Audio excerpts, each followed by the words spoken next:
दोस्तों free classes पर आप सभी का स्वागत है। आज हम फिर से प्रश्नावली 3.6 को देखेंगे और सीखेंगे कि प्रश्नों में क्या बोल रहा है और कैसे हमको सॉल्व करना है। इस पाठ में हम देखते हैं कि हमसे मौसम पूछ रहा है। क्या मौसम का पूरा नाम क्या होता है? महत्तम समापवर्त्य।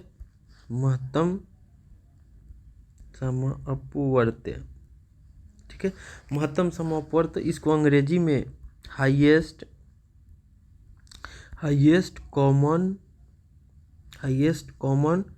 फैक्टर बोलते हैं। हाईएस्ट कॉमन फैक्टर भी बोलते हैं। ठीक है, इसमें हम देखते हैं कि जो भी अगर दो या दो से अधिक सार्व गुणनखंड जो आएगा, ठीक है, सार्व गुणनखंड हमने पहले ही सीख चुका है। सार्व गुणनखंड क्या है? तो वह गुणनखंड है जो दोनों संख्याओं में कॉमन हो या उभयनिष्ठ हो या दोनों में हो, उसे क्या कहते हैं? सार्व गुणनखंड कहते हैं। तो सार्व गुणनखंड का जो हाईएस्ट माने सबसे बड़ा जो को फैक्टर रहेगा वही क्या हो जाएगा? मौसा हो जाएगा। ठीक है, अब हम मौसा को बनाने के लिए, महत्तम समवर्त को बनाने के लिए दो विधि है। एक होता है अभाज्य गुणनखंड विधि, एक क्या है? अभाज्य गुणनखंड विधि। दूसरा होता है भाग विधि। दूसरा क्या होता है? भाग विधि होता है। तो इस चैप्टर में हमको अभाज्य गुणनखंड विधि से ही सॉल्व करना है सारे प्रश्नों को। और एक हम भाग विधि से भी करके देख लेते हैं। अच्छा, भाग विधि से पहले ही देख लेते हैं, उसके बाद हम लोग अभाज्य गुणनखंड विधि से देखें। भाग विधि से कैसे सॉल्व करेंगे? मान लीजिए ये क्वेश्चन दिया हुआ है, ये नंबर, अब क्या बोल रहा है? 18 48 का मौसा निकालना है। तो हम क्या करेंगे? सबसे छोटी संख्या को बाहर रखेंगे, भाग इसका साइन देंगे, 48 करेंगे। अब देखिए ये 18 से ये कितने बार में कटेगा? टेबल पढ़ेंगे, 18 का पहरा पढ़ेंगे तो 18 का 18 36 18 3 54। 54 क्या है? 48 से ज़्यादा है तो हम क्या लेंगे? 36 लेंगे। तो 18 क्या? 18 दूना 36। अब हम 36 को यहाँ लिए। अब भाग में हम क्या करते हैं? घटाते हैं। तो घटा कर लिख देंगे क्या? 8 में से 6 जाएगा 2, ये 4 में से 3 के 1। अब क्या करेंगे? शेष जो आएगा शेष को बाहर रखेंगे और जो इससे भाजक को, जिससे भाग दिए हैं, उसको अंदर ले आएंगे। ठीक है, अब हम क्या करेंगे कि ये शेष फल से भाजक में भाग देंगे। कितने मर्तबे? एक मर्तबे। क्या हो गया? 12।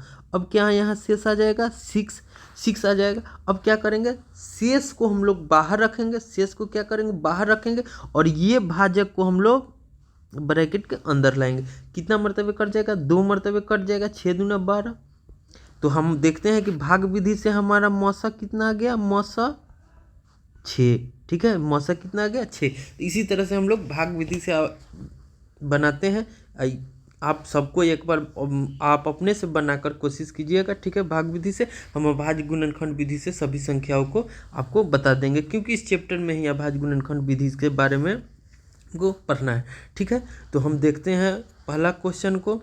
ठीक है, भाग विधि से देख चुके हैं, अब हम अभाज्य गुणनखंड विधि से देखते हैं। ठीक है, अब मान लीजिए अभाज्य गुणनखंड विधि से हमको मौसा निकालना है।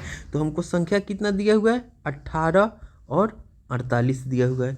अब इसको देखिए, 18 को हम तोड़ेंगे 2 से तो कितना हो जाएगा? 9। 2 से 3 से कितना हो जाएगा? 3। इसको तोड़ेंगे 2 से कितना हो जाएगा? 24। 2 से कितना हो जाएगा? 12। 2 से 6।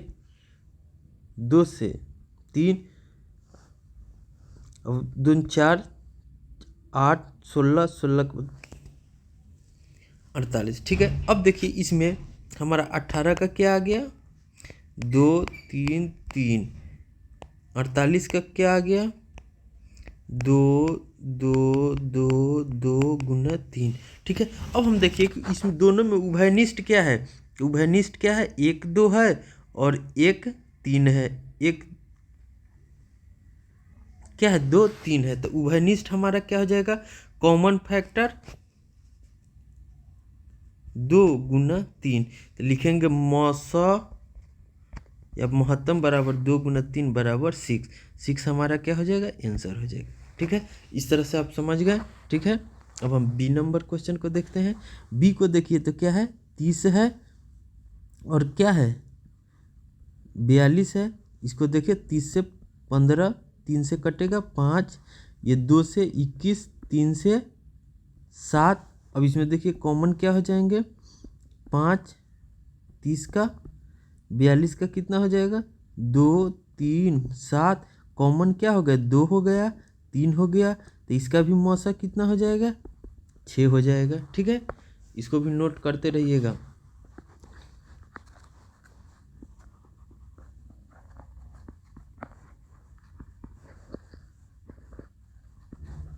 अब हम क्वेश्चन नंबर 3 को देखते हैं। क्या है 18 है 60 है। 18 को कैसे तोड़ सकते हैं 2 3 3,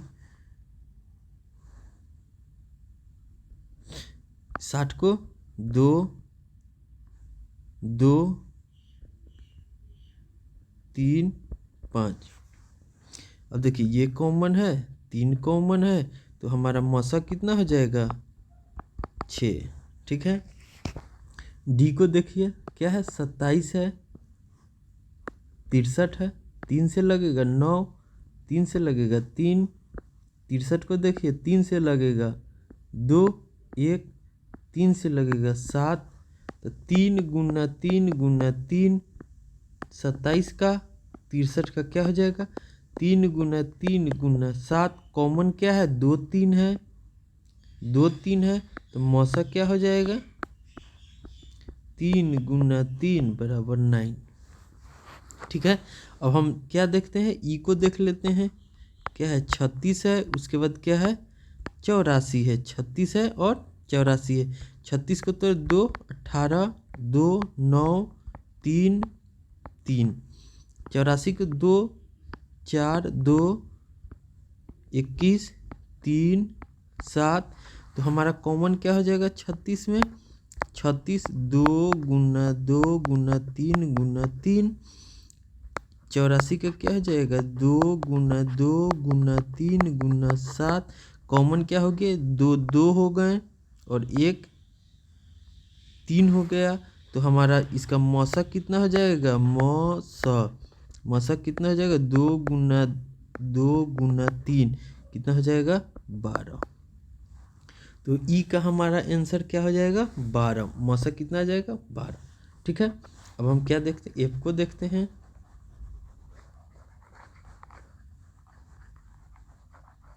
एफ में हमसे क्या पूछ रहा है, एफ में कह रहा है 34 और 102। एफ में 34 और 102, इसको देखिए तो क्या हो जाएगा 2 गुना 17, इसमें हो जाएगा 2 51 17। अब कॉमन हमारा क्या है 2 है, ठीक है, और 17 है।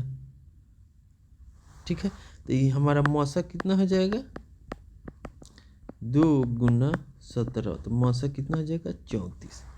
ठीक है, अब हम जी को देखते हैं।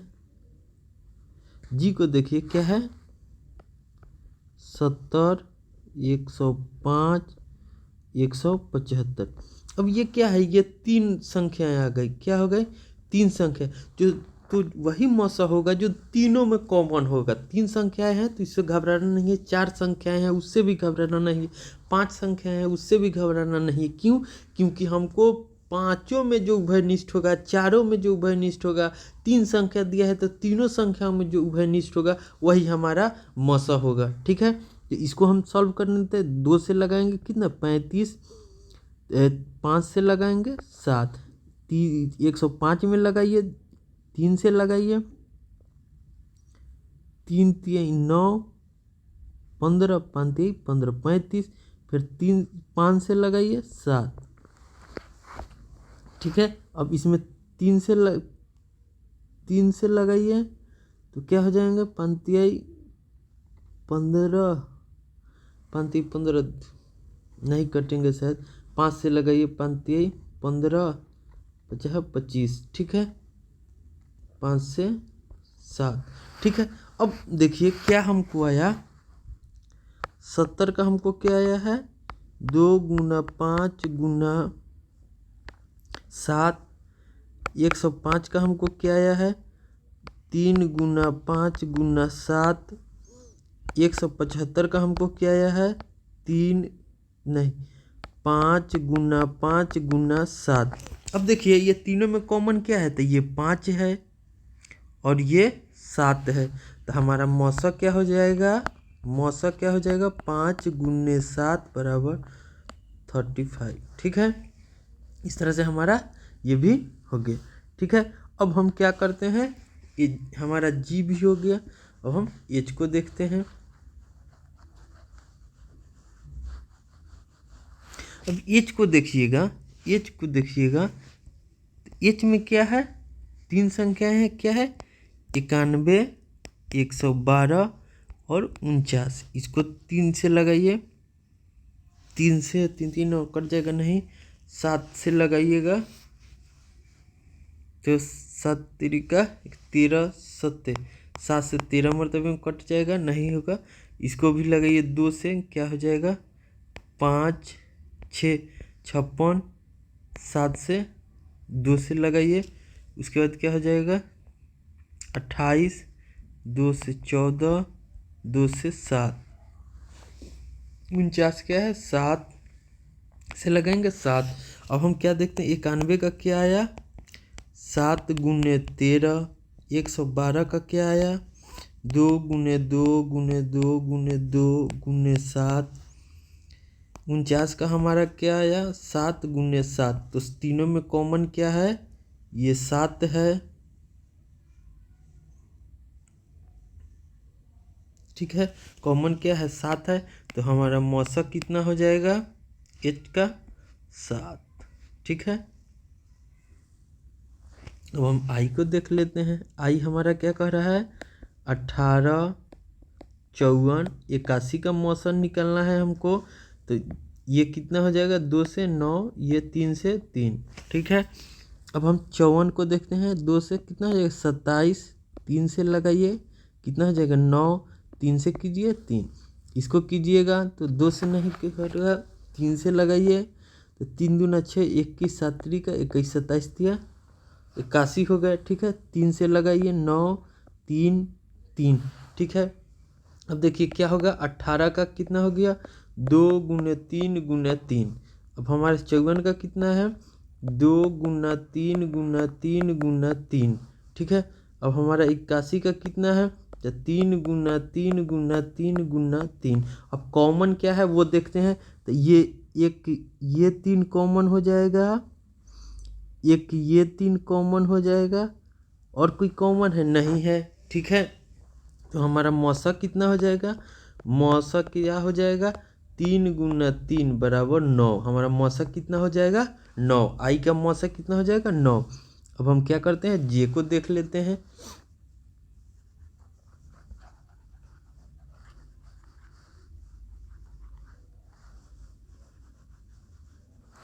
हम जे को देखते हैं, तो जे में क्या है, एक संख्या 12 है, 45 है, 75 है। ठीक है, 12 को 2 से किंग 6, 2 से 3, 45 को 3 से कीजिए तो 15, 45 3 से कीजिएगा 5, 75 को कीजिएगा 5 से तो 15, 3 से भी लग जाएगा। ठीक है, तो 3 अब हो गया। अब देखिए कॉमन क्या क्या है, तो 12 में क्या है, 2 2 3, 45 में क्या है, 3 × 3 × 5, 75 में क्या है, 3 × 5 × 5। अब कॉमन क्या है, तो ये 3 है और 3 है। तो हमारा मौसक क्या हो जाएगा, मौसक क्या हो जाएगा, मौसक 3। ठीक है, तो हमारा जे का मौसक कितना हो जाएगा, 3। 12 45 75 का मौसक 3। ठीक है, अब हम दूसरा क्वेश्चन को देखते हैं। दूसरा क्वेश्चन में हमसे पूछ रहा है कि निम्न का मौसक क्या है, निम्न का मौसक क्या है, दो क्रमागत संख्याओं का मौसक क्या है। अब मैंने पहले ही पिछले ही क्लास में आपको बताया था, क्रमागत का मतलब क्या होता है, लगातार। क्रमागत का मतलब क्या होता है, लगातार। तो दो संख्याओं का, मान लीजिए दो संख्या क्या है, 2 है 3 है, इसका मौसक कितना हो जाएगा, तो 2 का मौसक कितना, 1 2, और 3 का मशक क्या हो जाएगा 1 और 3। तो यहाँ पर कॉमन क्या है 1 है, तो 2 क्रमागत संख्याओं का मशक क्या हो जाएगा 2 क्रमागत संख्याओं का मशक 1 होगा। 2 क्रमागत संख्याओं का मशक 1, 2 क्रमागत संख्याओं का मशक 1 होगा। ठीक है, और एग्जाम्पल से देखिए जैसे 4 5, ये क्या है लगातार 2 क्रमागत संख्याएं हैं। तो 4 को हम देखते हैं तो क्या हो जाएगा 1 2 2। ठीक है, इसमें क्या हो जाएगा 5 का क्या हो जाएगा 1 गुने 5, कॉमन क्या है 1 है, तो 2 क्रमागत संख्या का मशक क्या हो गया 1 हो गया। अब हमसे पूछ रहा है कि 2 क्रमागत सम संख्याओं का 2 क्रमागत सम संख्याओं का मशक मशक कितना होगा। तो 2 क्रमागत सम संख्या है, तो सम संख्या से हम क्या जानते हैं कि वह संख्या जो 2 से पूरी तरह विभाजित हो जाए वो सम संख्या कहलाती है। जैसे 2 4 6 8 10 12। अब इतना में हम देखते हैं कि किसी भी 2 सम संख्या को लेंगे क्या होना चाहिए क्रमागत होना चाहिए, हमने लगातार होना चाहिए। तो मान लीजिए हमने 4 और 6 को लिया। ठीक है, तो 4 का क्या हो जाएगा 2 गुने 2, 6 का क्या हो गया 2 गुना 3। तो कॉमन हमारा क्या आ रहा है 2 आ रहा है, तो मशक कितना हो जाएगा मशक 2। तो हम कह सकते हैं कि 2 क्रमागत सम संख्याओं का मशक 2 होता है। कितना होता है 2 होता है। ठीक है, इस तरह से अब हम क्या करते हैं तीसरा क्वेश्चन, 2 क्रमागत विषम संख्याओं का मशक क्या होता है। 2 क्रमागत विषम संख्या है, तो हम क्या जानते हैं विषम संख्याएं वे संख्याएं होती हैं जो 2 से पूरी तरह विभाजित न होकर अंत में 1 शेष बचे, उसे क्या कहते हैं विषम संख्याएं कहते हैं। जैसे मान लीजिए मैंने 3 और 5 को लिया, क्या 3 और 5 को लिया, 3 और 5 को लिया, तो 3 का अभाज्य गुणनखंड क्या होता है 1 गुना 3, 5 का क्या होता है 1 गुना 5। उभयनिष्ठ कौन है कॉमन क्या है दोनों में 1 है, तो हमसे और ले लीजिए 5 को 7 को लेके देखिए 1 गुना 5, 7 को लेते हैं तो 1 गुना 7, कॉमन क्या है 1 है। तो हम क्या कह सकते हैं कि 2 क्रमागत विषम संख्याओं का मशक कितना होता है 1 होता है। मशक कितना होता है 1 होता है। सम संख्याएं का 2 होगा, विषम संख्याओं का 1 होगा, और 2 क्रमागत संख्याओं का भी मशक जो होगा कि 1 ही होगा। ठीक है, अब हम क्वेश्चन नंबर 3 को देखते हैं कि हमारे क्वेश्चन नंबर 3 में क्या कह रहा है। क्वेश्चन नंबर 3 में बोल रहा है कि अभाज्य गुणनखंड द्वारा 2 अभाज्य संख्याओं 4 और 15 का मशक इस प्रकार ज्ञात किया गया है। 4 बराबर 2 गुने 2 और 15 का 3 गुने 5। चूँकि इन गुणनखंडों में कोई अभाज्य सार्वगुणनखंड नहीं है, इसलिए 4 और 15 का मशक 0 है। क्या यह सही उत्तर है? यदि नहीं तो सही मशक क्या है। अब हमको एक संख्या दिया हुआ है, क्या 4 और 15। ठीक है, 4 और 15 दिया है, तो 4 और 15 का आप अभाज्य गुणनखंड कीजिएगा तो क्या होगा 4 का करेंगे तो 2 गुने 2 हो रहा है, 15 का करेंगे तो 3 गुने 5 हो रहा है। ठीक है, इसमें तो कोई सार्वगुणनखंड नहीं है। ठीक है, तो क्वेश्चन में कह रहा है कि जब सार्वगुणनखंड नहीं है तो क्या इसको हम शून्य मशक मान सकते हैं। तो क्या होगा नहीं, नहीं क्योंकि एक दोनों में